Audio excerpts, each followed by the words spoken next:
প্রিয় মাধ্যমিকের ছাত্রছাত্রীরা, আজকের তোমাদের সিলেবাসের অন্তর্ভুক্ত সিন্ধু তীরে কবিতা থেকে এমসিকিউ প্রশ্নোত্তর আলোচনা করব।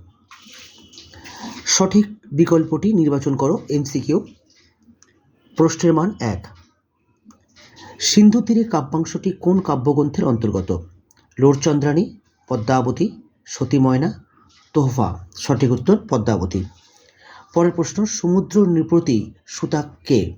লক্ষ্মী, পদ্মা, উমা, বারুণী। সঠিক উত্তর পদ্মা। দিব্যপুরী সমুদ্র মাঝার কবি একে বলেছেন অতি মনোরম দেশ, অতি মুগ্ধকর দেশ, অতি সুন্দর দেশ, অতি মনোহর দেশ। সঠিক উত্তর অতি মনোহর দেশ। দেখিয়া রূপের কলা, কার রূপের কলার কথা বলা হয়েছে? পদ্মা, লক্ষ্মী, পদ্মাবতী, রম্ভা। সঠিক উত্তর পদ্মাবতী। তাহাতে বিচিত্র টঙ্গী, টঙ্গী শব্দের অর্থ হল সমুদ্র, প্রাসাদ, উদ্যান বাটিকা, পুষ্প। সঠিক উত্তর প্রাসাদ। মহন্ত কাদের বলা হয়েছে? মহান ব্যক্তিদের, মঠাধ্যক্ষদের, জ্ঞানী ব্যক্তিদের, উপাধিধারীদের। সঠিক উত্তর মঠাধ্যক্ষদের। মঠাধ্যক্ষদের বলা হয় মহন্ত।